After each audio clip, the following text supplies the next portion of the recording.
Whenever I get gloomy with the state of the world, I think about the Cinnabon at Heathrow Airport. General opinion is starting to make out that we live in a world of skin and bones. But I don't see that. Seems to me that fat is everywhere. Often it's not particularly dignified or newsworthy, but it's always there. Fat fathers and sons, pudgy mothers and daughters, rotund husbands and curvy wives. When the planes hit the Twin Towers, as far as I know, none of the phone calls from the people on board were messages of fad diets or new gym memberships. If you look for it, I've got a sneaky feeling you'll find that fat actually is all around.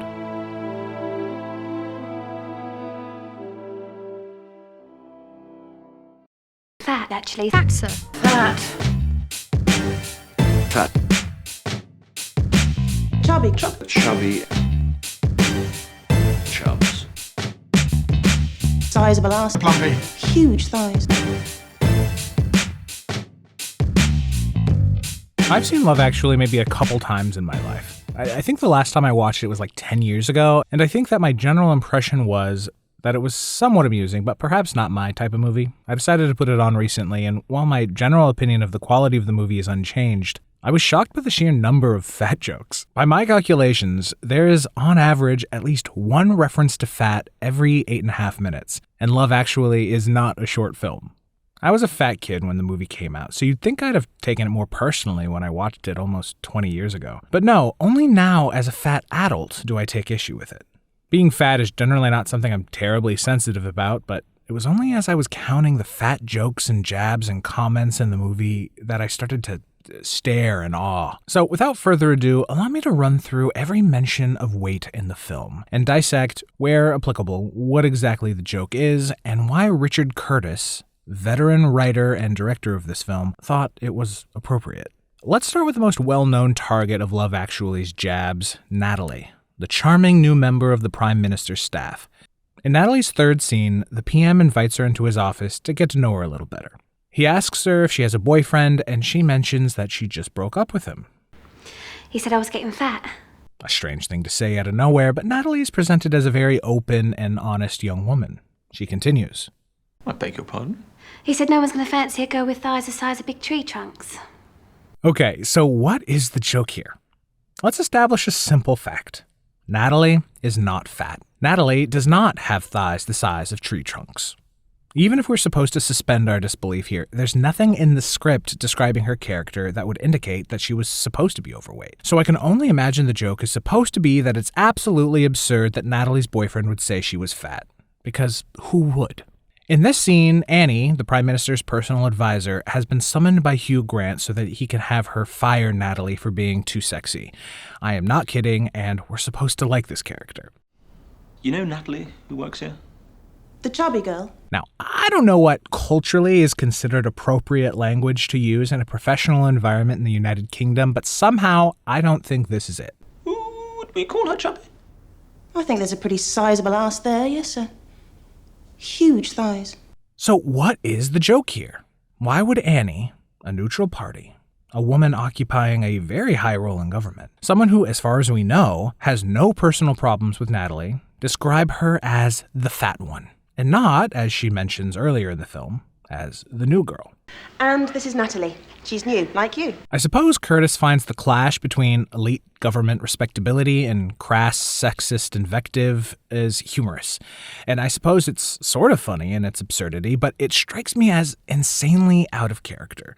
I don't usually do this, but allow me to script doctor here for a second. Earlier in the film, Natalie was telling the Prime Minister that her boyfriend broke up with her because he said she was getting fat. Wouldn't it make sense if Annie were played by a man and written to be Natalie's ex-boyfriend?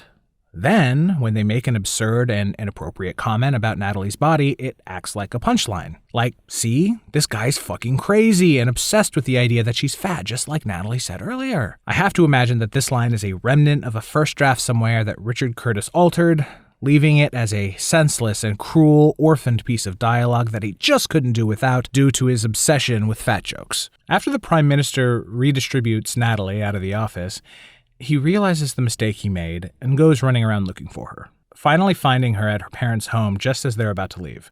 Right, yes, of course. Right, Well, perhaps you should come on later, Plumpy. Natalie. Plumpy, apparently, is Natalie's father's nickname for her. At this point, Curtis is just piling on the joke that everyone thinks Natalie is fat, including her father, who, in actuality, appears to be the only member of the family I would describe as plump.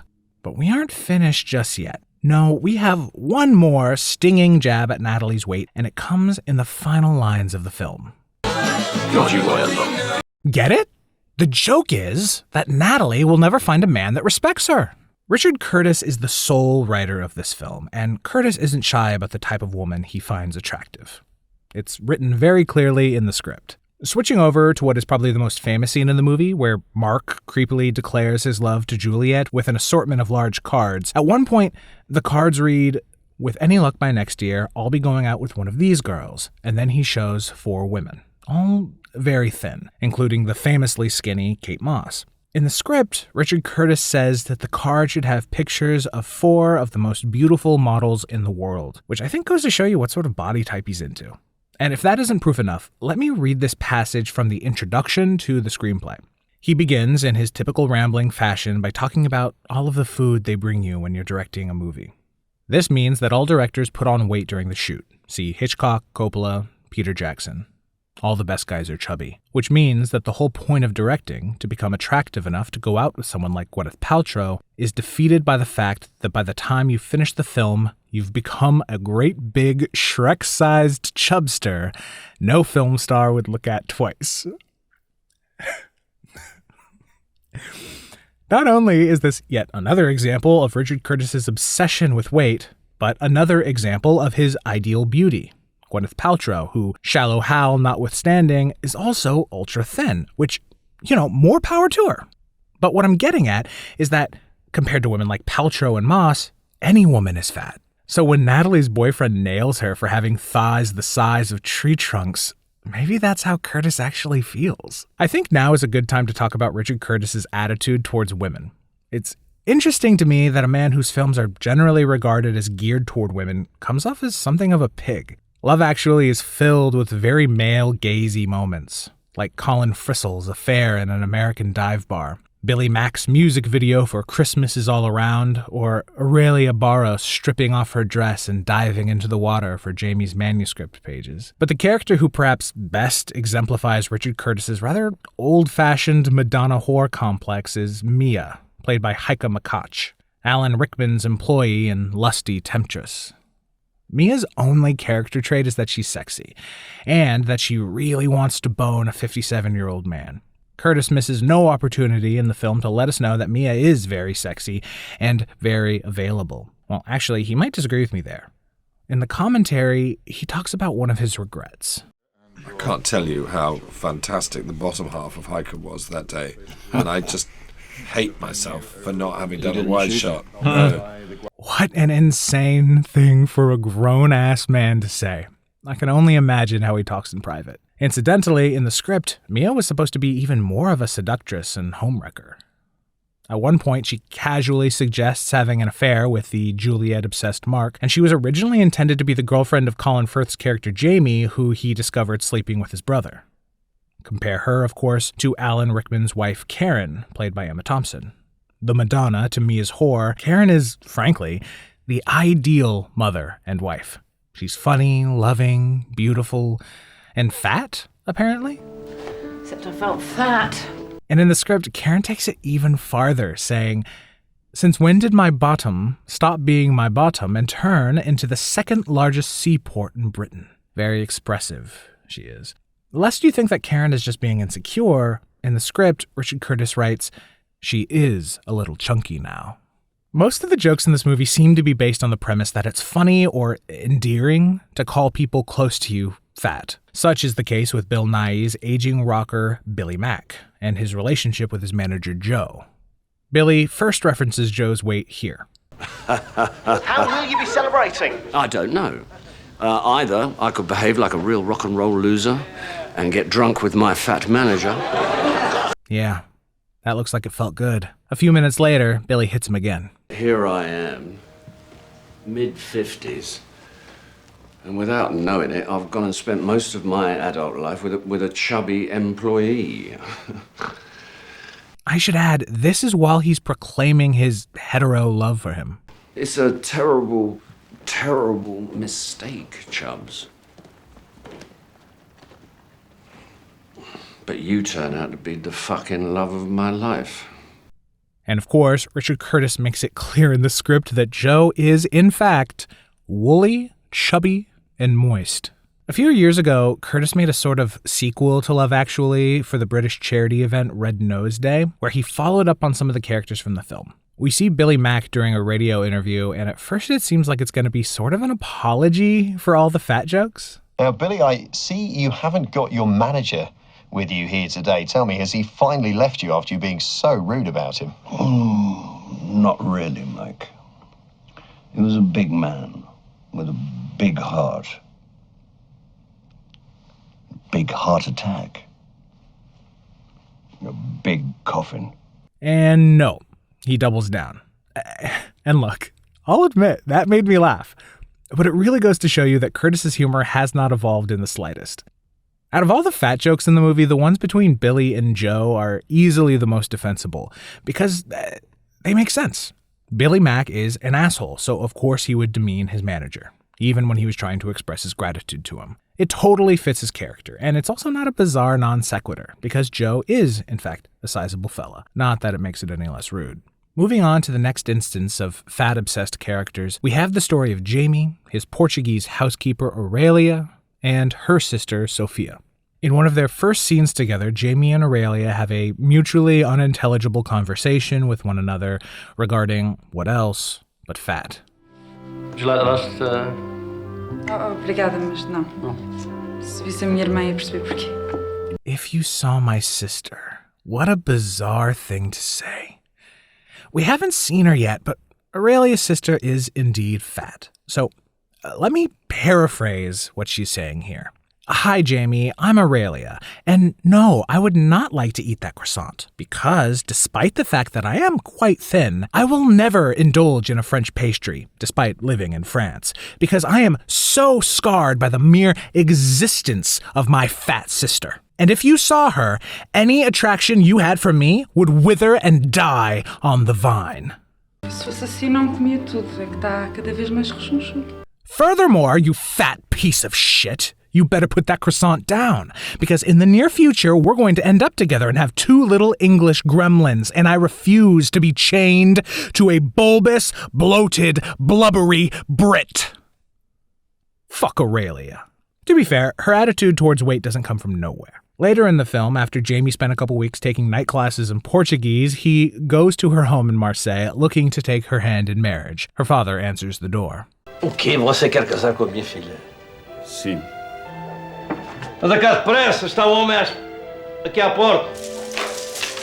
Here is our first shot of Sophia, Aurelia's sister, and her appearance here, sort of schlubby and unglamorous and of course fat, is the punchline to Aurelia's "if you saw my sister" setup from over an hour earlier in the film. What the fuck does he think we're supposed to do here? Laugh uproariously upon seeing her? Anyway, after Jamie explains to Mr. Barros that he's here to marry his other daughter, the three of them trot down to the restaurant where Aurelia works. On the way, Sophia suggests to her father that maybe he shouldn't be so quick to marry his daughter off to this random Englishman who just showed up at his door. He replies, "You can see where Aurelia might have gotten her insecurities about putting on weight." When they reach the restaurant, Jamie and Aurelia have their awkward little romantic exchange where Jamie asks her to marry him. When she hesitates, Sophia tells her, Oh, pelo amor de Deus! Diz que sim, é parvalhona! And so every member of the Barros family has something unhealthy to say about each other's weight. Wonderful. That wraps up everything in the film proper, but there's actually a little bit more to cover. A little cherry on top. While I was doing some research for the film, I discovered something bizarre yet utterly in line with every writing decision Richard Curtis makes. You'll remember the famous scene with Mark and Juliet in the romantic cards. Well, one of those cards was edited out of the film. Here, listen to the commentary. The child's voice you hear is Thomas Brody Sangster, who plays Sam in the film. Wasn't there one that said fatso? Yes, Thomas. Yes, there was. And if we look in the script, yeah, there it is. The final card said fatso. Merry Christmas, fatso. This threw me for a loop. I could not understand it. Fatso. Why Fatso? And towards Keira Knightley, literally the skinniest woman alive. But after watching her scenes a couple more times, I actually think I can explain that joke. In the previous scene with Mark and Juliet, she comes over to his apartment to see the footage he took at her wedding and offers him some banoffee pie. Banoffee pie. Furthermore, in the script, she states that she buys a slice every Saturday. Just one, never two. That last line, just one, never two, I don't really get it. But regardless, it's pretty clear she loves banoffee pie. In the film, that's never brought up again. But in the script, when Mark comes to her door with the cards, he also brings her a gift, a box containing 2 slices of banoffee pie. And then he reveals the card that says Fatso. So Fatso is a reference to her love for banoffee pie. It's good they cut it out. If only Curtis was even more judicious in the editing room, I wouldn't be making this video. I noticed that Richard Curtis has directed only 2 other films, so I decided to give them a watch to see if they were as fat-obsessed as Love Actually. In his subsequent film, The Boat That Rocked, aka Pirate Radio, 2 characters get targeted by Curtis. Nick Frost gets told by Gemma Arterton, Gosh, you're quite chunky, aren't you? as if he didn't know. Later, the character played by the late great Philip Seymour Hoffman says to himself, I'm so fucking fat. 2 pieces of incredible dialogue from the master, Richard Curtis. In his most recent film, About Time, I didn't expect there to be much in the realm of fat jokes, as the film is quite a bit more serious in tone, but Curtis is able to slip them in. First, with Rachel McAdams commenting on her weight gain after having children. That hurt, and I got fat. Like fat. Curtis loves when his characters call themselves fat. He literally can't go a single movie without it. And then there's just one other thing. It might be a stretch, but it's just so odd that I saw it while I was making a video about fat in these films. This sign. It's not at all relevant to the scene, just a sign that says fat. I honestly think it's Richard Curtis's favorite word. So here's the thing. While Richard Curtis has only directed 3 movies, he's a prolific screenwriter. He co-created Blackadder and Mr. Bean with Rowan Atkinson. He wrote 4 Weddings and a Funeral, Notting Hill, Bridget Jones' Diary, War Horse, and Yesterday. All movies I either haven't seen or don't remember very well. So for all I know, he's written some films that are even worse offenders than Love Actually. I can only imagine if you were to watch the rest of his oeuvre, you would find that fat actually is all around.